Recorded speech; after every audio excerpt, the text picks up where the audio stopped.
মানেই আনন্দ, ঈদ মানেই খুশি। আর ঈদের দিন মানে স্পেশাল কোনো কিছু করা। আর স্পেশাল কোনো কিছু মানেই যে স্পেশাল কোনো একটা ডেজার্ট আইটেম হবে। তো আজকে আমি আপনাদের সামনে নিয়ে এসেছি একটি Eid special dessert item white cake recipe. বিসমিল্লাহির রহমানির রহিম। আসসালামু আলাইকুম। কেমন আছেন মাই লাভলি ভিউয়ার্স? আশা করি আল্লাহর অশেষ মেহেরবানিতে ভালো আছেন। তো আমিও আপনাদের দয়ায় অনেক ভালো আছি। তো বন্ধুরা, আজকে কেকটা কিন্তু অনেক ইয়ামি এবং সুপার সফট একটি হোয়াইট কেক। আশা করি আজকের রেসিপিটা আপনাদের কাছে অনেক ভালো লাগবে।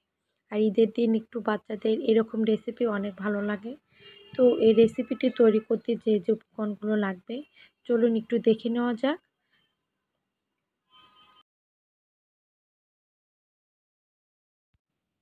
হোয়াইট কেকটা বানানোর জন্য এখানে আমি নর্মাল তাপমাত্রায় ৩টি ডিম নিয়েছি।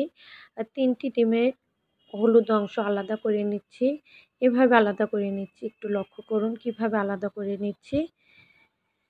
সবগুলো হলুদ অংশ এভাবে আমি আলাদা করে নিব।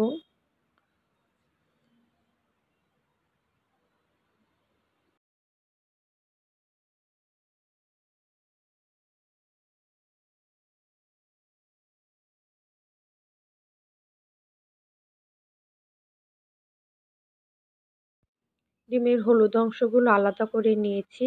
এখন আমি ইলেকট্রিক বিটারের সাহায্যে বিট করে নেব। একটি বোলে নিয়ে নিচ্ছি ডিমের সাদা অংশগুলো। এখন আমি অল্প অল্প করে সুন্দরভাবে বিট করে নিব, যেন ফর্মটা অনেক ফোমে একটা স্ট্রাকচার হয়। আর স্ট্রাকচারটা এমন হবে যে যখন কাট করা হবে এই ফর্মটা কিন্তু পড়বে না, তখন এর আসল স্ট্রাকচারটা পরিণত হবে। এখানে লক্ষণীয় বিষয় হচ্ছে এই ফর্মটা অ্যাকুরেটভাবে হয়েছে কিনা, সেটাই একমাত্র বিষয়। যে তখন কাট করব এটা কিন্তু পড়তেছে না, এখন ফর্মটা অলরেডি হয়ে গিয়ে। এখন আমি এখানে 1/3 কাপ চিনি দিয়ে দিব। আর এই চিনিটা দিয়ে আবারও ভালোভাবে বিট করে নিতে হবে, যেন মিশ্রণটার সাথে চিনিটা ভালোভাবে মিশে যায়।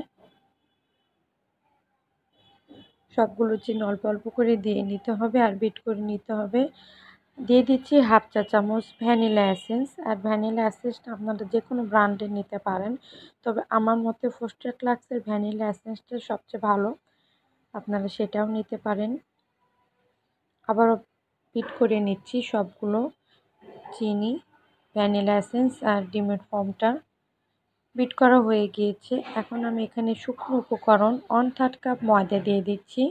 আর সাথে দিয়ে দিচ্ছি 1/2 চা চামচ বেকিং পাউডার। এখানে বেকিং সোডা না, বেকিং পাউডার। ভালোভাবে চেলে নিতে হবে। আর চেলে নেওয়া ময়দাগুলো ভালোভাবে ডিমের ফোমের সাথে মিশিয়ে নিতে হবে। আর এটা মিশানোটা একটু লক্ষণীয় বিষয়, যে এটা ভালোভাবে ঘুরিয়ে নিয়ে মিশাতে হবে।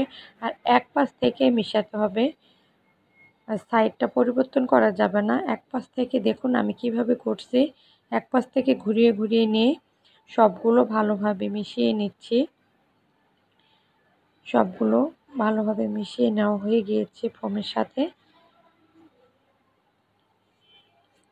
আর যত বেশি মেশানো হবে, কিন্তু ফর্মটা কিন্তু যাতে অন্য দিক থেকে মেশানো না হয়, সব সময় এক পাশ থেকেই মেশাতে হবে, নাহলে ফর্মটা ভালো ফর্মই হবে না আর কেকটা অত স্পঞ্জি হবে না। কেকটা মেশানো হয়ে গিয়েছে। এখন আমি একটি মোল্ড নিয়ে নিচ্ছি। এখানে আমি টিফিন বাটি ইউজ করব, স্টিলের। আর এই টিফিন বাটিতে আমি এখানে কিছু হোমমেড ঘি দিয়ে দিচ্ছি। ব্রাশের সাহায্যে ভালো করে ব্রাশ করে নেব, বাটির চতুর্পাশে যেন ঘির স্মেলটা লেগে থাকে। তারপর অল্প অল্প করে বাটির ভিতরে আমি মিশ্রণটা ঢেলে দিব। সবগুলো মিশ্রণটা অল্প অল্প করে ঢেলে নেব। ঢেলে নেওয়ার পরে ভালোভাবে সমান করে নিতে হবে মিশ্রণটা।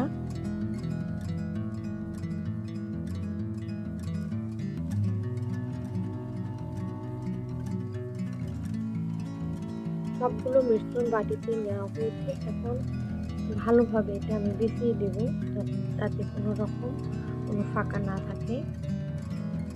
ভালোভাবে বিছিয়ে নেওয়া হয়ে গিয়েছে।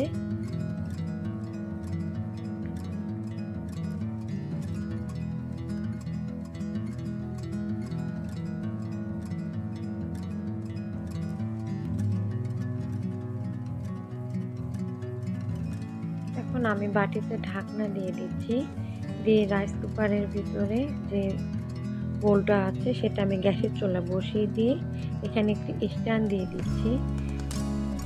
স্ট্যান্ড দিয়ে এখন আমি এখানে বাটিটা বসিয়ে দেব। বাটিটা বসিয়ে দেওয়ার পরে ঢাকনাটা দিয়ে দেব।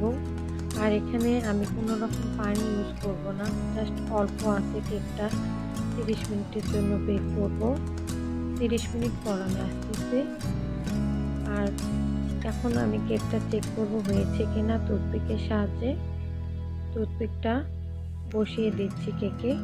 যদি ক্লিন বের হয় তাহলে মনে করব কেকটা হয়ে গিয়েছে। ক্লিন বের হয়েছে তার মানে কেকটা হয়ে গিয়েছে।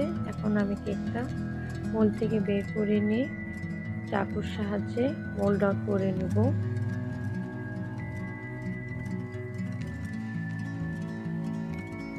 চারপাশে কেটে নিচ্ছি চাকুর সাহায্যে। কেটে নেওয়া হয়ে গেলে এখন আমি প্লেটে কেকটা সার্ভ করব।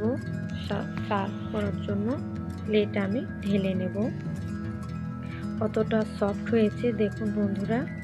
আর কেকটা খেতেও কিন্তু মাশাআল্লাহ অনেক মজার হয়েছিল। আমি এটা বাসায় ট্রাই করেছিলাম আর আপনাদের সাথে শেয়ার করলাম। ঈদের দিন একটু স্পেশাল কোনো কিছু করলে বাচ্চারা অনেক বেশি খুশি হয়, আর বড়দেররা তো ভালোভাবে খাবে। তো সবাই এই রেসিপিটা চেষ্টা করবেন, আর চেষ্টা করার পর কেমন হলো অবশ্যই কমেন্ট বক্সে জানাবেন। তো আজকে এখানে বিদায় নিতে হচ্ছে। সবাই ভালো থাকবেন, সুস্থ থাকবেন, আর নিজের প্রতি, নিজের পরিবারের সবার প্রতি যত্ন নেবেন, সুন্দরভাবে উদযাপন করবেন। সবাইকে ঈদ মোবারক জানাচ্ছি। আবারও হাজির হয়ে যাব অন্য কোনো রেসিপি নিয়ে। আমার জন্য সবাই দোয়া করবেন। আসসালামু আলাইকুম, আল্লাহ হাফেজ।